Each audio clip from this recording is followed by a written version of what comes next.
So আসসালামু আলাইকুম everyone, আপনাদের সবাইকে মিলন দ্য এক্সপ্লোরার ইউটিউব চ্যানেলে স্বাগতম। তো আমার হাতে যেটা দেখছেন এই মুহূর্তে হচ্ছে এটা সোনার হরিণ। আর সবচেয়ে মজার ব্যাপার হচ্ছে এটা হচ্ছে এন্ট্রি X1, যেটা হচ্ছে নাকি কেউ পাচ্ছে না, কাউকে দিচ্ছে না, এরকম অনেক রকমের রুমার ছড়াচ্ছে। আমার ভিসার মেয়াদ পেয়েছি আমি 16/6/2025 অব্দি, এবং মাল্টিপল এন্ট্রি আছে 6 মাস। জি।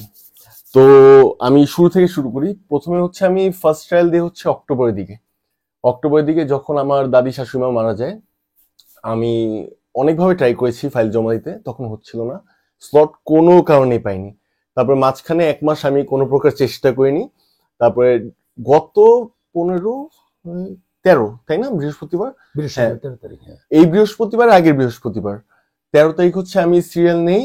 13 তারিখ না, 12 তারিখ পরে, 12 তারিখ, হ্যাঁ 12 তারিখ হচ্ছে আমি ট্রাই করি আমার অফিসের নিচ থেকে। তারপরে নিজে নিজে হচ্ছে স্লটটা পাই। স্লট নেওয়ার পর 15 তারিখে জমা ডেট ছিল।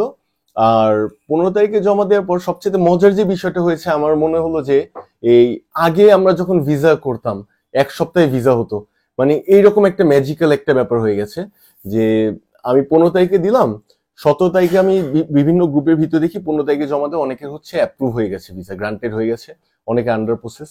তারপর আমি চেক করলাম, চেক করার পর হচ্ছে দেখছি যে আমারটা হচ্ছে এখন আন্ডার প্রসেসই আছে। তারপর ভাবলাম যে হয়তো কোনো ঝামেলা হতে পারে, লেট হতে পারে। একদিন ওয়েট করার পর পরের দিন সকালে দেখি যে গ্রান্টেড হওয়ার পর আসলে এটা 100% ভিসা হয়। এটা হচ্ছে মাথায় রাখবেন, গ্রান্টেড থেকে আজ পর্যন্ত কারো হচ্ছে খালি বই ফেরত যায়নি।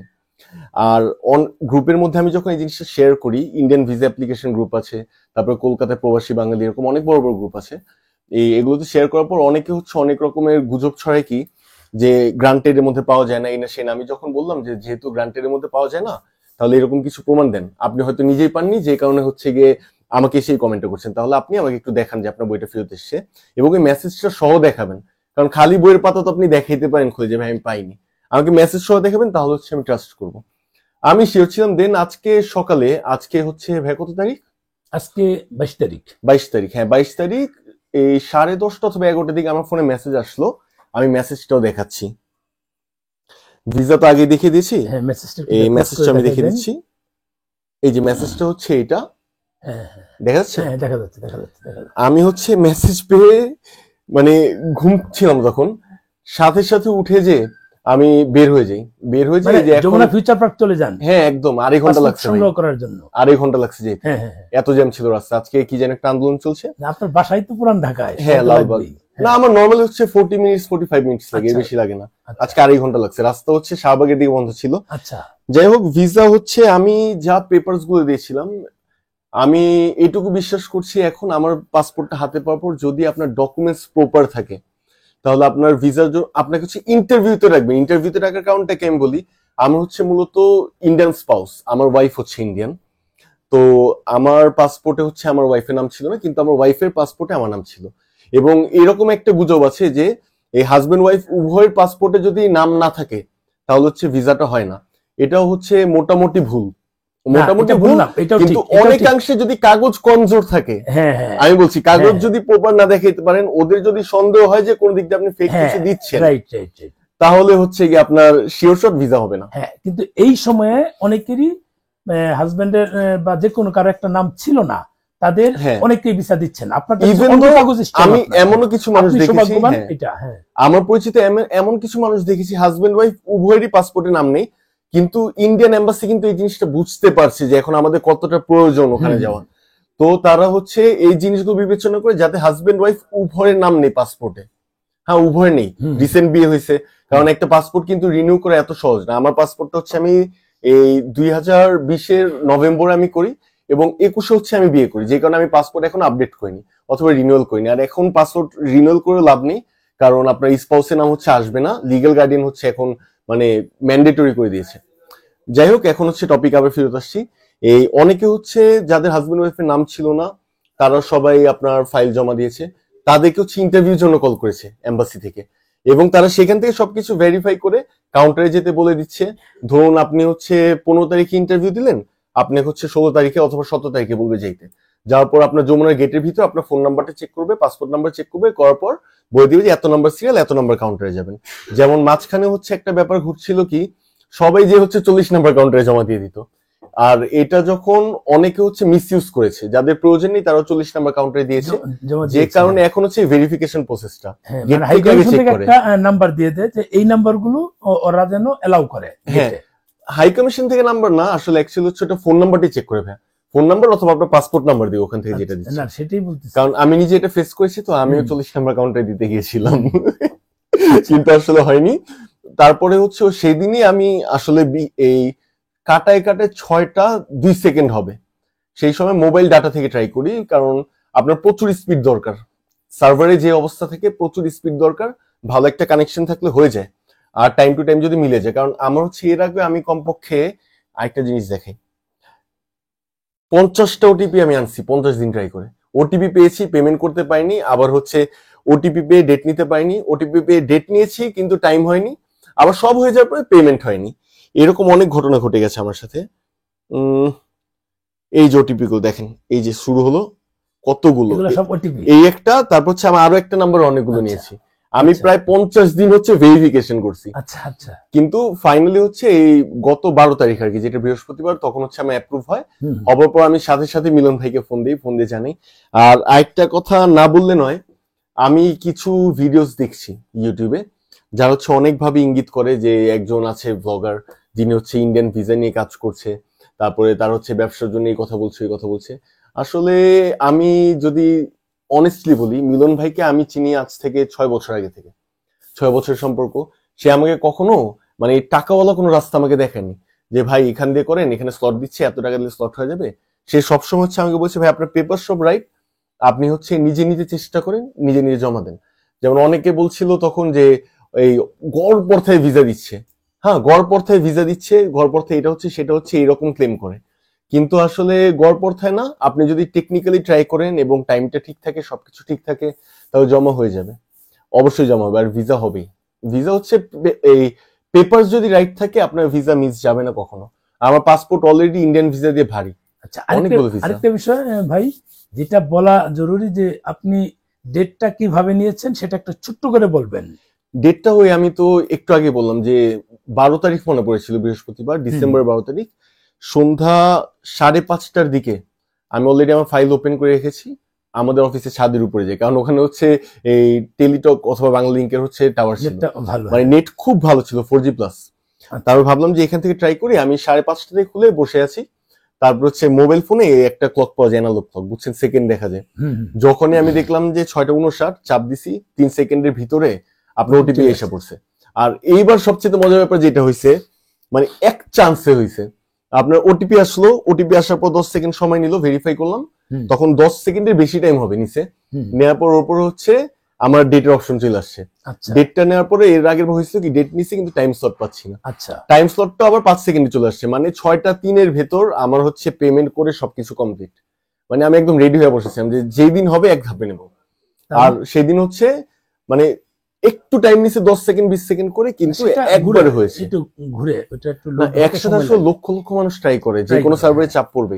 যেমন আমরা এটা সবচেয়ে বড় উদাহরণ পাই হচ্ছে আমাদের এসএসসি এইচএসসি এর ওয়েবসাইটে, তখন চাপ পড়ে প্রচুর চাপ পড়ে একদম স্লো হয়ে যায়, এরকম হয়। এখন আমাদের যারা আছে তাদেরকে একটা বার্তা দেন যে স্লট তো এমনিতে পাওয়া যাচ্ছে, সেই স্লটটা যদি যাদের একটু প্রবলেম, যে 10, 12, 15 হাজার টাকা দিয়ে স্লট নিতে হচ্ছে এবং অথেন্টিক পাচ্ছে না, যে অনেকে টাকা দিয়ে ধরা খাচ্ছে, এটা নিয়ে একটু বলেন যে তারা কি এভাবে ট্রাই করলে পারবে কিনা। এটা নিয়ে যদি বলি, প্রথমত টাকা দিয়ে করার কোনো কিছু নেই, আর ম্যাক্সিমাম মানুষের আমি এমন কিছু কেস দেখেছি, কারণ আমি Indian visa application centre unofficial এরকম অনেক বড় বড় গ্রুপে আমি আছি, ইভেন তো আমি টপ কন্ট্রিবিউটর ইয়াসিন হোসেন নিরু, আমি অনেকবার দেখেছি, অনেকজনকে দেখেছি টাকা নিয়েছে, স্লট নিয়ে তো দূরের কথা, টাকা পাওয়ার সাথে সাথে ব্লক করে দিয়েছে, এই একটা ব্যাপার। আবার যারা হচ্ছে স্লট করে দেয়, এরকম লোক আমি দেখেছি, তারা স্লট নিয়ে দিছে কিন্তু ক্লায়েন্ট করছে কি, ক্লায়েন্ট হচ্ছে উল্টো ব্লক করে দিছে স্লটটা পাওয়ার পর, মানে এই কারণে হচ্ছে মিসআন্ডারস্ট্যান্ডিং গুলো আসলে হয়। কিন্তু আমি এখন আপনাদের যেটা সাজেস্ট করব, টাকা দেওয়ার কোনো প্রয়োজন নেই, শুধু টাইম স্লটটা জানতে চেষ্টা করেন যে কোন দিন 5টায় ছাড়ছে, কোন দিন 6টায় ছাড়ছে, সেটা কিভাবে তারা বের করবে। এটা হচ্ছে আপনি টাইমটা হচ্ছে আধা ঘন্টা আগে ঢুকবেন, আর আপনি সাথে সাথে যদি ট্রাই করেন যে 6টা বাজে স্লট ছাড়ছে, আমি হচ্ছে একটু চা পানি খাই, হচ্ছে 6টা বাজে আমি ঢুকবো, তখন যদি ভাই ট্রাই করেন, কখন আপনি ওয়েবসাইটে ঢুকতে পারবেন না, আপনার তো মানে এই ভেরিফিকেশন দূরের কথা, আপনি হচ্ছে ওয়েবসাইটটাতে ঢুকতে পারবেন একটা না। বিষয় আপডেট দেন, যারা আছে, যেহেতু আপনি ভিসাটা পাইছেন, আপনার হ্যাঁ। পাসপোর্ট একটু আটেনের ভিসাটা যেহেতু পাইছেন, আপনি এটা একটু, কারণ অনেকে উদ্বুদ্ধ হবে, অনেকের এই প্রয়োজন। তো এই যে আমার কাছে অন্তত 50 জনের এই ই ভিসা, মানে এন্ট্রি ভিসার জন্য নক হ্যাঁ, দিচ্ছে। আমার তো স্পাউস, ইন্ডিয়ান আপনার স্পল এই ভিসার জন্য নক দিচ্ছে, এবং তাদেরকে একটু করে বলুন যে আপনারা ট্রাইটা কি করে করবেন, আপনার চেষ্টাটা কি করে করবেন আপনাদের। ফার্স্ট অফ অল চেষ্টার হচ্ছে একটা বিষয় ছিল যে হাই কমিশনে যে ফাইল জমা দেন, জমা দেওয়ার পর হচ্ছে হয়ে যাচ্ছে। এখন হাই কমিশনের ফাইলটা হচ্ছে কি স্লটের মতো লাকি ব্যাপার হয়ে হাজার যাচ্ছে। হাজার ফাইল জমা পড়ে। আমি হচ্ছে সেই দিন চেয়েছিলাম একটা ফটো তুলবো, কিন্তু আসলে ফটো তোলাটা হচ্ছে লিগেল না, যারা শেয়ার করছেন এটাও করা উচিত না। আমাকে হচ্ছে হাতে ফোন দেখে ওরা ভেবেছে যে আমি ফটো তুলছি। আমি বলছি ভাই আমি ফটো তুলবো কেন, আমি এইসব ব্যাপার হচ্ছে সবই জানি, কারণ আমি কখনো কোনো পরিস্থিতির হচ্ছে আপনার মিসইউজ করি না, সেটাই, মিসইউজ জিনিসটা আমি কখনো শিখিনি। এখন যেটা করতে পারেন, ফাইল হচ্ছে 3-4 বার জমা দেন যদি স্লট না পান, আর একদম ফার্স্ট আওয়ারে ট্রাই করবেন, ফার্স্ট আওয়ারে ট্রাই করবেন, খামের রংটা একটু আলাদা রাখতে ট্রাই করেন যাতে একটু আই ক্যাচি হয়। কিন্তু আসলে ফাইল দিয়ে হয় না ভাই কিছু। আমি 3 বার দিছিলাম, কিন্তু যখন প্রথমবার আমি দিই, প্রথমবার আমি ফাইল জমা করেছি হচ্ছে গিয়ে অক্টোবর 3 তারিখ আমার হাই কমিশন থেকে ফোন এসেছিল। হ্যাঁ, আমি হচ্ছে 1 তারিখে জমা দিয়েছিলাম, 1 তারিখ অথবা 2 তারিখ, একদিন পরে আমার কল আসছিল।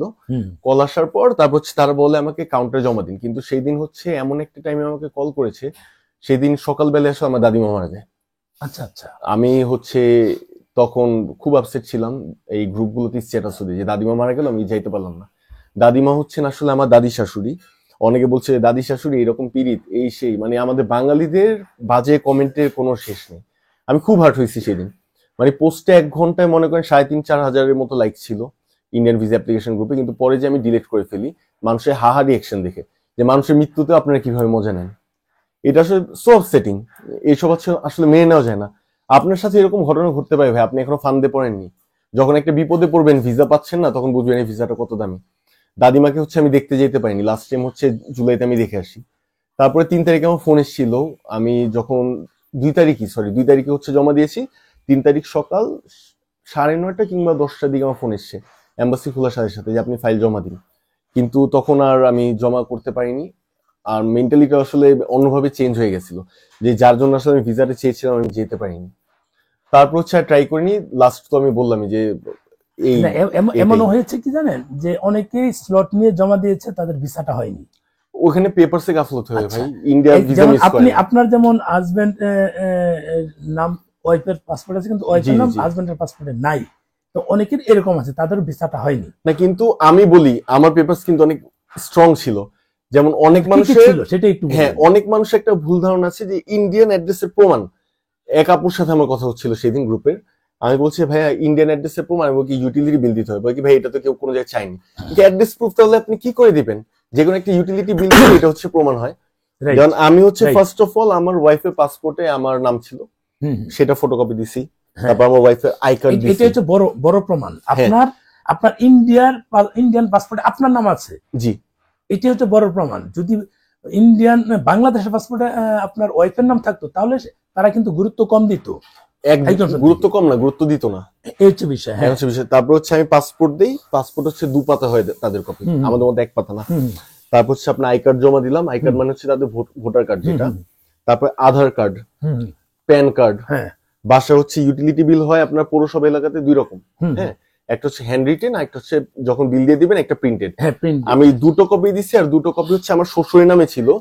আমি সেখানে নামগুলো আপনার মার্কার পেন দিয়ে মার্ক করে দিছি, মেনশন করে দেওয়া। দেওয়ার পর আমার শ্বশুরের এনআই মানে যেটা আধার কার্ড, ওইটা সব আমি অ্যাটাচ করে দিছি। ভিসা অফিসারগণ এগুলো দেখবে, তাদের দৃষ্টি যেন দ্রুত ওইদিকে যায়। হ্যাঁ, এটা দেওয়ার পরে তারপর হচ্ছে আপনার এই লাস্ট অফ অল হচ্ছে আমরা ম্যারেজ সার্টিফিকেটটা দিছি। আর আমাদের প্লাস পয়েন্ট হচ্ছে আমাদের বিয়ে হয়েছে ইন্ডিয়াতেই, আমাদের হচ্ছে যেহেতু মুসলিম একটা বিয়ে, সো এটা নিয়ে অনেক ঝামেলা আছে। আমি অনেক কিছু শেয়ার করবো সামনে, যে কারণ আমি অনেক কনভার্টিং এ কাজ করছি, অনেক কিছু করছি। মিলন ভাই শেয়ারে আমি জানাবো যখন কাজগুলো হবে। যাই হোক, এই পেপারস গুলো দেওয়ার পর আমি হচ্ছে আবার একটা অ্যাপ্লিকেশন অ্যাটাচ করেছিলাম যে আমার এই প্রয়োজন, আমার হচ্ছে এই মুহূর্তে যাওয়া দরকার। আর আগে হচ্ছে আমি টুরিস্ট ভিসায় যাতায়াত করেছি, কারণ আমার পাসপোর্ট হচ্ছে ওয়াইফের নাম ছিল না, কিন্তু এবার লাকিলি হচ্ছে হয়ে গেছে। আর যেহেতু এখন আপনার গার্ডিয়ানের নামটা ম্যান্ডেটরি করেছে, হয়তো সেদিক দিয়েও ছাড় পেয়েছি, এটাও হতে পারে। এটা একটা বড় প্লাস, কারণ তারা, আমি হচ্ছে সেই দিন এটা শোনার পর কল দিয়েছিলাম আইভেক এর কাস্টমার কেয়ারে। ফোন দেওয়ার পর তারা বলে স্যার এখন হচ্ছে যেহেতু ই পাসপোর্ট, তারাও নোটিফাইড অলরেডি যে এখন লিগ্যাল গার্ডিয়ানের নাম আছে, আপনি হচ্ছে দিয়ে দেখতে পারেন। ফাইল যেহেতু জমা দিয়েছেন একটু ওয়েট করেন।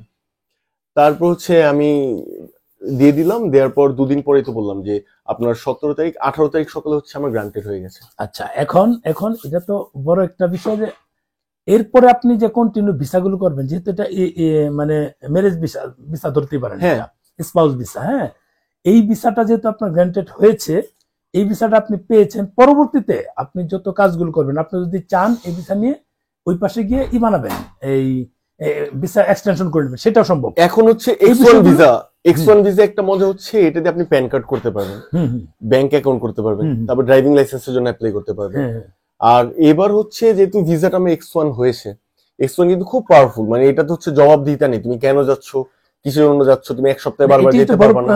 প্রমাণ, আপনার হ্যাঁ। X1 টা হচ্ছে বড় প্রমাণ। X1 কারণ আমাকে হচ্ছে অনেকবার বাংলাদেশি ইমিগ্রেশনেই বলছে যে ভাই আপনি হচ্ছে 15 দিন আগে গিয়েছেন, আবার এখন কেন যাচ্ছেন? আমি বললাম যে আমি স্পাউস, কি তাহলে আপনি এই ভিসাতে যাবেন না, হ্যাঁ, আপনার হচ্ছে X1 লাগবে। আমি বললাম যে ভাই আমি তো X1 করতে পারছি না, আসলে আমার হচ্ছে এই সমস্যা। কিন্তু এখন লাকিলি বাংলাদেশে হচ্ছে এই পাসপোর্টে চেঞ্জটা আসার কারণে হয়তো হয়েছে। যাই হোক, কিন্তু মানে papers মানে অনেক বড় আপনার fact। আপনার বিষয় হচ্ছে যে পেপারস গুলো বললেন এগুলো মাস্ট দিতে হ্যাঁ, হবে, এবং আর আমার অলরেডি 7টা ইন্ডিয়ান ভিসা। Indian visa. এটা আরেকটা হচ্ছে যে সর্বশেষ যেটা আপনার ইন্ডিয়ান পাসপোর্টে যেন আপনার এই পাশের বাংলাদেশি যিনি বিয়ে করেছেন বা বিয়ে বসেছেন ওনার জন্য নামটা মাস্ট বি থাকে। এটা অবশ্যই থাকতেই হবে, যে কোনো একটা পেপারসে থাকতে হবে, সেটাই নয়তো হবে না। সেটাই আপনি একটু ফাইনাল একটু বিষয় বলে এটা ক্লোজ করেন।